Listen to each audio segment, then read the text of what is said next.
নমস্কার বন্ধুরা, welcome to cricket Bangla. তো বন্ধুরা, আরও একটা ভিডিও নিয়ে চলে আসলাম কলকাতা নাইট রাইডার্সের জন্য গুরুত্বপূর্ণ ভিডিও, যেখানে কলকাতা নাইট রাইডার্স দলে গতকাল এক নতুন কোচ সাইন করলো। ফিল্ডিং কোচ হিসেবে দিশান্ত ইয়াগনিক সাইন করলো কলকাতা নাইট রাইডার্স দলে। তাকে নিয়ে আমাদের আলোচনা থাকছে। পাশাপাশি রিঙ্কু সিং গতকাল যেভাবে ব্যাট করলো, 20 বলে 44 রানের একটা দারুণ ইনিংস খেললো। সুতরাং রিঙ্কু সিং কলকাতা নাইট রাইডার্সের হয়ে কী ভূমিকা পালন করবে সেটা নিয়েও আপডেট দেবো। পাশাপাশি আকসার প্যাটেলের চোট কতটা গুরুতর সেই নিয়েও আপডেট থাকছে। সুতরাং ইন্টারেস্টিং হবে ভিডিওটা।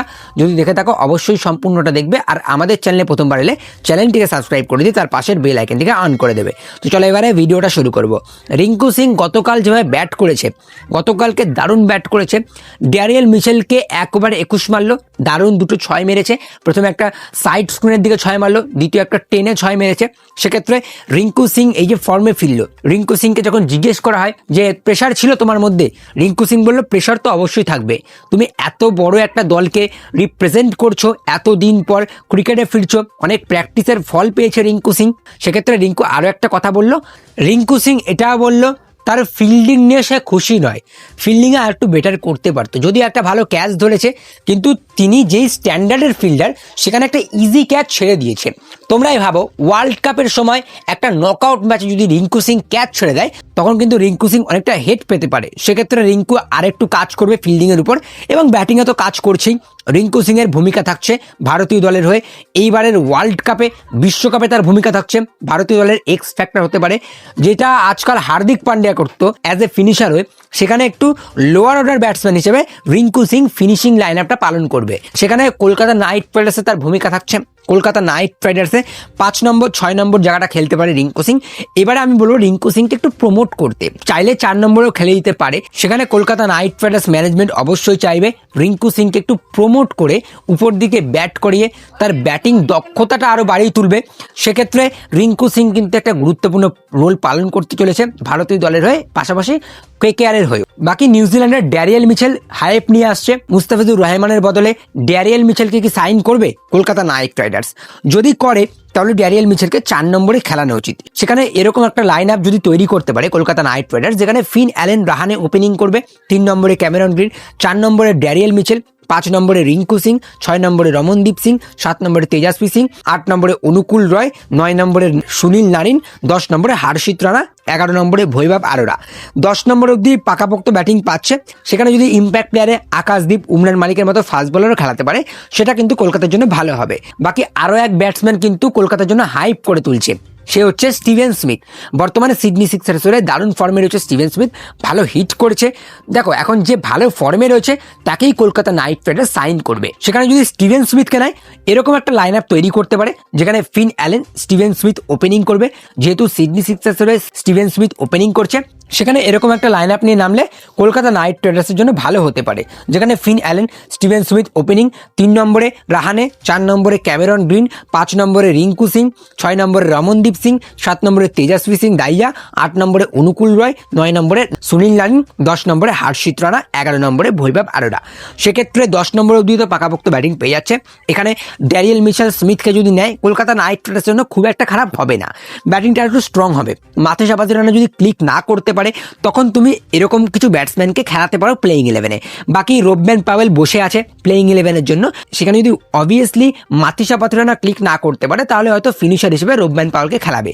সেখানে যদি রোবম্যান পাওয়েল প্লেইং 11-এর সুযোগ না পায়, তাহলে কিন্তু রিঙ্কুর কাঁধে অনেকটা চাপ আসছে। রিঙ্কু এবারে ভারতীয় দলে ফিনিশার হিসেবে কাজ করবে, পাশাপাশি কলকাতা নাইট রাইডার্সেও কিন্তু ফিনিশার হিসেবে কাজ করবে।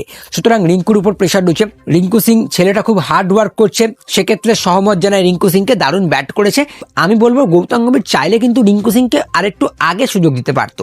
সাউথ আফ্রিকার বিরুদ্ধেও কিন্তু রিঙ্কু সিংকে সুযোগ দিতে পারতো, সেখানে একটু লেট হয়ে গেছে।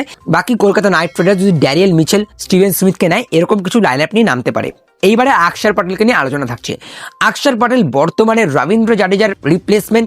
টি20 থেকে রবীন্দ্র জাডেজার রিটায়ারমেন্ট নেওয়ার পরে কিন্তু আকসার প্যাটেল এখন আমাদের main allrounder, main spinning allrounder. স্পিনারদের ফিঙ্গারে চোট লাগলে কিন্তু একটু টেনশনের ব্যাপার থাকছে।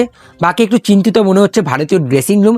সেখানে তিলক ভার্মার মতো প্লেয়ার টেস্টিক্যাল টর্শন, টেস্টিক্যাল সার্জারির পর ভারতীয় দলে কেমনভাবে কামব্যাক করছে। এছাড়াও ওয়াশিংটন সুন্দর ছিটকে গেল, এবারে যদি আকসার প্যাটেল ছিটকে যায়, সেটা কিন্তু একটা চিন্তার বিষয় থাকছে ভারতীয় দলের জন্য। বাকি আকসার প্যাটেলকে নিয়ে সেরকম কোনো পজিটিভ নিউজ আসছে না। চোটটা একটু গুরুতর হয়েছে, রক্তক্ষরণ হয়েছে, আঙুলের চোট, তো স্পিনারদের আঙুলটাই মেন, সেখানে এখনো বলা যাচ্ছে না, বাকি আপডেটসগুলো আসলে তোমাদের কাছে আমি পৌঁছে দেবো। তো এবারে কলকাতা নাইট রাইডার্সের ফিল্ডিং কোচকে নিয়ে আলোচনা করব। দিশান্ত ইয়াগনিক, তিনি কলকাতার নতুন ফিল্ডিং কোচ হিসেবে সাইন করেছে। আইপিএলে 17টা ইনিংসে 170 run, 17 average, 124.09 strike rate. Dishant Yagnik as a wicket keeper হিসেবে রাজস্থান রয়্যালসে খেলেছে এবং 2 থেকে 3 বছর হয়তো রাজস্থান ক্যাম্পে ছিলেনও, এবং গত বছর কিন্তু রাজস্থান রয়্যালসের কোচিং করেছে। সেক্ষেত্রে কলকাতা নাইট রাইডার্সের কাছে আর কোনো অপশন ছিল না, তাই দিশান্ত ইয়াগনিকে তারা সাইন করেছে অ্যাজ এ ফিল্ডিং কোচ হিসেবে। আমি বলবো খারাপ করেনি, ভালোই করেছে। তিনি রাজস্থান রয়্যালসের হয়ে ভালো কোচিং করে এসছে, দেখা যাক কলকাতা নাইট রাইডার্সের হয়ে কেমন কোচিং করতে পারে। বাকি রিঙ্কু সিং এর ফিল্ডিংটা নিয়ে প্রশ্ন থাকছে, রিঙ্কু সিং কেমনভাবে নিজের ফিল্ডিংটা একটু গ্রো আপ করবে। যদিও রিঙ্কু সিং কিন্তু ভালো ফিল্ডার, সেখানে দিশান্ত ইয়াগনিকের সাথে কাজ করবে এবারে আইপিএল 2026-এ, তো দেখার বিষয় তো থাকছেই। বাকি কলকাতা নাইট রাইডার্সকে নিয়ে কি বলবো, কলকাতা নাইট রাইডার্সের বর্তমান প্লেয়াররা এখন দারুণ ফর্মে রয়েছে। সবার আগে আমি বলবো ফিন অ্যালেন, উপর থেকে তোমাকে সেই ব্যাটসম্যান রান করে দেবে, উপর থেকে ছক্কার বৃষ্টি হবে ইডেনে। ফিন অ্যালেন এইবারে কলকাতা নাইট রাইডার্সের জন্য খুবই গুরুত্বপূর্ণ একটা প্লেয়ার। ফিন অ্যালেন কেমনভাবে নিজের রোলটা পালন করছে ইডেন গার্ডেন্সের পিচগুলোতে, আমি বলবো ইডেন গার্ডেন্সের পিচগুলো ছাড়াও বাকি পিচগুলোতে কিন্তু ফিন অ্যালেন ভালো করবে। শুধুমাত্র আমার একটু ভয় লাগছে চেপকের পিচটা নিয়ে, যেখানে পিচটা একটু স্লো থাকে, যেখানে স্পিনাররা একটু গ্রিপ পায়, সেখানে ফিন অ্যালেন একটু ফ্লপ যেতে পারে। বাকি আর কিছু পিচে ফিন অ্যালেন খারাপ করবে কিনা সেটা বলতে পারছি না। ইডেন গার্ডেন্সে কিন্তু ফিন অ্যালেন ভালো খেলবে, এইটুকু বলে দিচ্ছি। চিন্তার বিষয় থাকছে একটু চেপকটা নিয়ে, চেপকে কি করবে, যেখানে বলার একটু গ্রিপ পায়। বাকি ক্যামেরন গ্রিন, তিনি ওয়ার্ল্ড কাপে কেমনভাবে ব্যাট করেছে, বল করছে, সেটাও দেখতে হবে আমাদের। এছাড়াও কলকাতা নাইট রাইডার্স কোন প্লেয়ারকে নেবে মুস্তাফিজুর রহমানের জায়গায়, সেটাও দেখার বিষয় থাকছে। কিছু ব্যাটসম্যান আছে, যেখানে ড্যারিয়েল মিচেল রয়েছে, যেখানে স্টিভেন স্মিথ রয়েছে, এবং আমি বলবো হ্যারি ব্রুকও কিন্তু এটা ভালো অপশন হতে পারে। যদি তোমার একান্তই ব্যাটসম্যান প্রয়োজন হয়, তাহলে তুমি হ্যারি ব্রুককে নিতে পারো। এদের থেকেও একটু ডেঞ্জারাস ব্যাটিং করবে, 4 নম্বরের জায়গাটা ভালো ব্যাট করতে পারবে। এছাড়াও যদি উইকেট কিপার ব্যাটসম্যান চাও, একটু ফিউচারের জন্য ভাবতে চাও, তাহলে কিন্তু জেমি স্মিথ এটাও একটা ভালো অপশন হতে পারে। বাকি রিঙ্কু সিং কিন্তু ফর্মে ফিরল, গতকালকে দারুণ ব্যাট করেছে রিঙ্কু সিং, রীতিমতো নিউজিল্যান্ড দলের বোলারদের ধুয়ে দিয়েছে। রিঙ্কু সিং এর ফর্মটা দেখার দরকার ছিল। ওয়ার্ল্ড কাপে রিঙ্কু সিং এর প্রচণ্ড পরিমাণে ভূমিকা থাকছে, যদিও তার উপরে এফআইআর রয়েছে, এফআইআরের পরে কি হচ্ছে সেটাও দেখার বিষয় থাকছে।